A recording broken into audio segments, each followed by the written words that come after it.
வணக்கம். நடந்து முடிந்திருக்கக்கூடிய சட்டமன்ற தேர்தலில் மிகப்பெரிய அளவிலான மோசடி நடந்திருக்கிறது என்பதை ஆதாரத்தோடு அம்பலப்படுத்தி இருக்கிறார் கேரளாவை சார்ந்த விபின் ஜான் என்று சொல்லக்கூடிய மனிதர். அவர் கத்தரில் வேலை செஞ்சிட்ருக்காரு. அவர் போட்டிருக்கக்கூடிய அந்த வீடியோ அப்படிங்கிறது இன்றைக்கு சமூக ஊடகங்களில் மிகப்பெரிய அளவில் வைரலாகி கொண்டிருக்கிறது. அவர் அதில் என்ன சொல்லியிருக்கிறார், எப்படி ஒரு மிகப்பெரிய மோசடி இந்த சட்டமன்ற தேர்தலில் நடந்திருக்கு அப்படிங்கிறத நம்ம பார்க்கறதுக்கு முன்னாடி, நடந்து முடிந்திருக்கக்கூடிய தமிழக சட்டமன்ற தேர்தலில் எதை வேணும்னாலும் தமிழ்நாட்டு மக்கள் ஏற்றுப்பாங்க. ஆனால் 2 விஷயங்களை இன்னமும் தமிழ்நாட்டு மக்களின் மனங்கள் ஏற்க மறுத்து கொண்டிருக்கிறது. ஒன்று, கொளத்தூர் தொகுதியில் முன்னாள் முதல்வர் மு.க. ஸ்டாலின் அவர்கள் தோல்வியடைந்திருப்பது என்பது. 2வது, 106 இடங்களில் தாவேக்கா வெற்றி பெற்றது என்பது. 2யுமே ஏற்பதற்கு தமிழ் மக்கள் மனம் இன்னமும் தயாராகவில்லை என்பதுதான் உண்மை. இப்போ இந்த இடத்துல தான் அந்த விபின் ஜானி என்று சொல்லக்கூடிய நபர் போட்டிருக்கக்கூடிய வீடியோவில் அவர் எழுப்பி இருக்கக்கூடிய பல்வேறு சந்தேகங்களும் ஆதாரங்களும் இந்தியாவையே அதிர்ச்சியுற வைத்திருக்கிறது. இப்போ நடிகர் சத்யராஜ் அவர்கள் கூட நேற்றைய தினம் ஒரு ஊடகத்தில் அவர் ஒரு இடத்துல பேசிகிட்டு இருக்கும்போது ஊடகங்களெல்லாம் போட்டி போட்டு ஒளிபரப்பி கொண்டிருக்கிறார்கள். முன்னாள் முதல்வர் மு.க. ஸ்டாலின் அவர்களுடைய தோல்வியை தாங்க முடியாமல் அழுது கொண்டிருந்த காட்சி. இப்போ நான் என்ன சொல்கிறேன் அப்படின்னா, இவிஎம் அப்படிங்கிற ஒன்றை எடுத்துங்க. இப்போ நீங்கள் வாக்குச்சாவடிக்கு ஒருத்தர் உள்ளே போகிறார் அப்படின்னா 2 விஷயங்களை நம்ம பார்க்க முடியும், 2 யூனிட்டை நம்ம பார்க்க முடியும். ஒன்று இவிஎம், இன்னொன்று விவிபேட். ஆனால் நமக்கு தெரியாத, அதாவது வாக்களிப்பவர்களுக்கு தெரியாத இன்னொரு யூனிட் ஒன்று இருக்குது. அதோட பேர் SLU, அப்படின்னா சிம்பல் லோடிங் யூனிட் என்று சொல்லக்கூடிய 3வது யூனிட் ஒன்று பூத்தில் இருக்கும். அது தேர்தல் ஊழியர்களுக்கு தெரியும். ஆனால் உள்ளே இருக்கக்கூடிய நமக்கு வாக்களிக்கக்கூடிய செல்லக்கூடிய நமக்கெல்லாம் அதை பற்றி தெரியவே தெரியாது. இது என்ன பண்ணுது? இந்த சிம்பல் லோடிங் யூனிட் அப்படிங்கிறது என்ன பங்கு வகிக்கிறது அப்படிங்கிறது தான் அவர் கேள்வி எழுப்புறார். இப்போ நீங்கள் பார்த்தீங்க அப்படின்னா, இப்போ இவிஎம் மிஷின் இருக்குது. இவிஎம் மிஷின் அப்படிங்கிறது ஒன் டைம் ப்ரோக்ராம் பண்ணிட்டோன்னா அதில் நீங்கள் எதுவும் பண்ண முடியாது. தேர்தல் ஆணையம் சொல்கிற மாதிரியே அதற்கு வெளி உலகத்திற்கும் அதுக்கு எந்த விதமான தொடர்பும் இல்லை. அதெல்லாம் ஏற்றுக்கொள்ளக்கூடியதே. விவிபேட் எல்லாம் ஓகே. இப்போ நீங்கள் வாக்கு எந்திரம் இவிஎம்மில் நீங்கள் என்ன ஒரு சேஞ்சஸ் நடக்கும் அப்படின்னா, தேசிய கட்சிகள், மாநில கட்சிகள் இதனுடைய அடிப்படையில் சின்னங்கள் ஒதுக்குவது, யார் முதல்ல வருவது அப்படிங்கிற மாதிரியான விஷயங்கள் மட்டும்தான் அந்த இவிஎம்மில் கடைசி நேரத்தில் மாற்றம் செய்யப்படும். வேறு எதுவுமே அதில் வேறு எந்த விதமான மாற்றங்களும் வராது. ஒரு இடத்துல பயன்படுத்தின இவிஎம் இன்னொரு இடத்துல நீங்கள் பயன்படுத்தலாம். விவிபேட்டும் அப்படித்தான். இப்போ பிரச்சனை எங்கே அப்படின்னு விபின் ஜானி சொல்கிறார் அப்படின்னா, இந்த சிம்பல் லோடிங் யூனிட் அப்படிங்கிறது ஒன்று இருக்கு இல்லையா, அதுக்குள்ளே தான் ஒரு மிகப்பெரிய பிரச்சனையே இருக்கிறது அப்படின்னு சொல்கிறார். இந்த சிம்பல் லோடிங் யூனிட்டில் என்ன பண்ணுவாங்கன்னா, அதற்கும் இன்டர்நெட்டுக்கும் தொடர்பு இருக்கிறது. இப்போ சிம்பல் லோடிங் யூனிட்டில் இப்போ நீங்கள் பார்த்தீங்கன்னா சீரியல் நம்பர் ஆட் பண்ணுவாங்க, யார் போட்டியாளர் அப்படிங்கிறத ஆட் பண்ணுவாங்க, அவருடைய சின்னம் என்ன, இதெல்லாம் அதுக்குள்ளே லோட் பண்ணுவாங்க. இந்த லோட் பண்ணுறதுக்கான மெட்டீரியல் இதெல்லாம் தகவல்கள் யார் கொடுப்பாங்க அப்படின்னா தேர்தல் ஆணையம் கொடுக்கும். தேர்தல் ஆணையம் கொடுக்கறத லேப்டாப் வழியாக பென்ட்ரைவ் மூலமாக இந்த சிம்பல் லோடிங் யூனிட்டுக்குள்ளே இதை எல்லாத்தையும் ஏற்றுவாங்க. இப்படி ஏற்றும் போது ஒரு எக்ஸ்பர்ட்டான ஒரு ஐடி ஊழியர், ஒரு நல்ல தொழில்நுட்பம் தெரிஞ்ச நல்ல ஒரு நபர் ஒருத்தர் இருந்தார் அப்படின்னா அதுக்குள்ளே சில சேஞ்சஸை கொண்டு வர முடியும் அப்படின்னு சொல்கிறாங்க. அதாவது ஒரு ப்ரோக்ராமை பண்ணி உள்ளே வச்சுட்டோம் அப்படின்னா அதன்படி அது இயங்கும் அப்படின்னு இவர் சொல்கிறார். எப்படின்னு பார்த்தீங்க அப்படின்னா, இப்போ கொளத்தூர் தொகுதி எடுத்துங்க. கொளத்தூர் தொகுதியில் 150 பூத்துக்கள் இருக்குதுன்னு வச்சுங்க. 150 பூத்துக்களில் இப்போ ஒவ்வொரு பூத்துக்குமே ஒரு சிம்பல் லோடிங் யூனிட்டுங்கிறது இருக்கும். இப்போ இதில் நீங்கள் பார்த்தீங்க அப்படின்னா முதல்ல ஒரு 100 வாக்குகள் இப்போ மு.க. ஸ்டாலின் அவர்களுக்கு விழுதுன்னு வைங்க. இப்போ இவங்க அதுக்குள்ளே ஒரு ப்ரோக்ராம் சேஞ்ச் பண்ணி வச்சுட்டாங்க அப்படின்னா அடுத்த 100 வாக்குகள் அப்படிங்கிறது நாம் மு.க. ஸ்டாலின் அவர்களுக்கு போட்டிருக்கலாம். போடும்போது சிம்பிள் நீங்கள் பார்த்தீங்கன்னா இவிஎம்மில் போடும்போது பக்கத்தில் உதயசூரியனுக்கு பக்கத்தில் லைட் எரியும். விவிபேட்டில் பார்த்தா உதயசூரியனுடைய அந்த பேப்பர் விழும், நீங்கள் உங்களுக்கு பார்க்க முடியும்.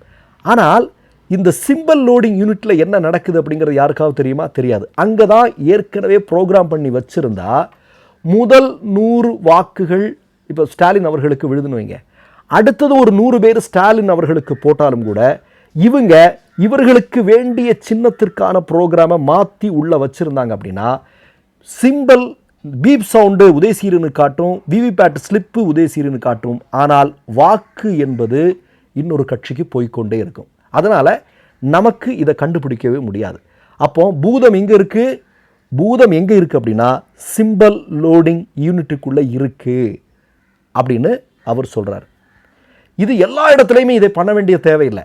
ஆனால் பல இடங்களில் இதை பண்ணுறதன் மூலமாக தங்களுக்கு வேண்டிய ஒரு வெற்றியை இதன் மூலம் பெற முடியும் அப்படின்னு அவர் முன்வைக்கிறார்.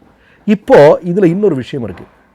இப்போ உங்களுக்கெல்லாம் நல்லா தெரியும், இப்போ வாக்கு எந்திரங்கள் விவிபேட்டு முழுமையாக எண்ணப்படணும் அப்படிங்கிறது கடந்த பல வருடங்களாக இந்தியாவில் இருந்து கொண்டிருக்கக்கூடிய மிக முக்கியமான கோரிக்கை.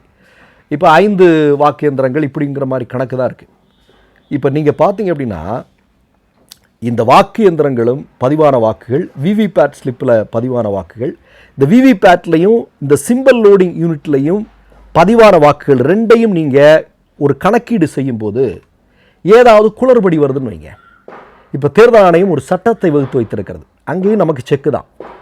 தேர்தல் ஆணையம் வகுத்திருக்கக்கூடிய சட்டத்தின்படி விவிபேட்லையும் இந்த சிம்பிள் லோடிங் யூனிட்லையும் பதிவான வாக்குகளில் ஏதாவது முரண்பாடுகள் ஏற்பட்டால், வித்தியாசங்கள் ஏற்பட்டால் விவிபேட்டில் எவ்வளவு வாக்குகள் பதிவாகியிருக்கிறங்கிறத ஸ்லிப்பினுடைய கணக்குப்படி அதைத்தான் எடுத்துக்கொள்ள வேண்டும் அப்படிங்கிறத சொல்லியிருக்காங்க. ஒட்டுமொத்தமாக எண்ணணும்னு யாருமே சொல்லலை.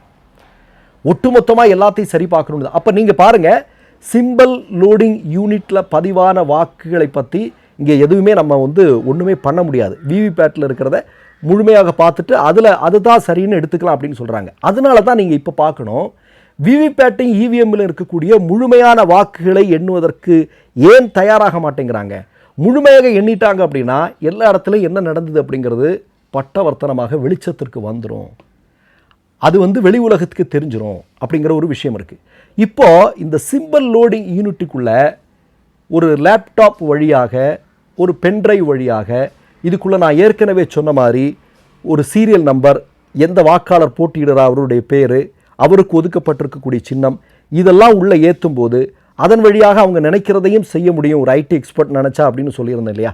இது செய்யணும்னா தேர்தல் ஆணையத்தினுடைய ஆசி வேணும்.